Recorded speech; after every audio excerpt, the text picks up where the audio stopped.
Mabangis at walang kinakatakutan. Adorador sa gilid! Yan ang bagong hirang na team captain ng Lady Warriors na si Shaya Adorador. Siguro mga 9 or 8 ako tinuturuan ni Papa. Simula kami dyan lang sa labas ng bahay. As in, pagka pagod ka na, walang pakialam, babatuhin ka pa ng bola. Doon nagsimula lahat dahil sa father ko. Ang interes po ng pamilya namin, lalong-lalo na po ako ay sports. Ang amin pong laruan dyan lang po sa labas ng bahay. Lahat po ng aking 6 na anak, dyan ko po sila tinuruan. Bunso sa 6 na magkakapatid si Shaya. At todo suporta ang magkakapatid sa kanyang volleyball career. Lalo na ang kanyang kuya na si Jasper Adorador, na dati na ring naglaro sa UAAP. Ina-assess ko siya sa TV. So after the game, pagdating niya dito sa bahay, binibigyan ko na siya ngayon ng comment. Pagdating niya sa training, yun yung gagawin niya. 24 hours kung ano ang palabas doon. Kasi yun ang libangan namin. Talagang pinapanood namin lahat ng game niya.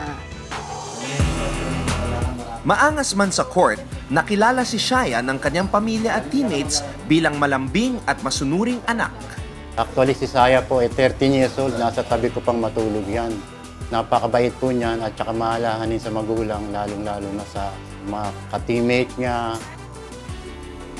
Kapag walang ensayo o laro, tumutulong si Shaya sa kanilang munting tindahan sa bahay. Lumalabas ako ng bahay, tinitignan ko kung may tinda ba si Mama. Wala, masarap din ang tinda. And yun, pagka pumapasok naman ako dito sa bahay, lalaruin ko yung aso namin.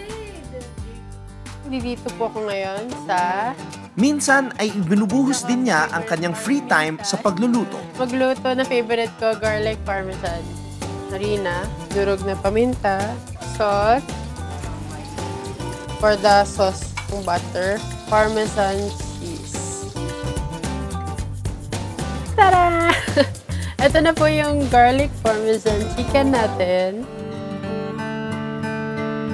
Nais ni Shaya na may mapatunayan bago matapos ang kanyang collegiate career bilang Lady Warrior. BS Tourism Management po ako. Pagka po may opportunities na yun nga, igagrab ko sa FA. Pero kung bibigyan ako ng opportunity na mapagsabay yung paglalaro and yung stable job ko, yes, igagrab ko po. At siguradong aasahan ang leadership niya sa loob at labas ng court. Please support University of the East Lady Warriors ngayong UAAP Season 79. Bye-bye!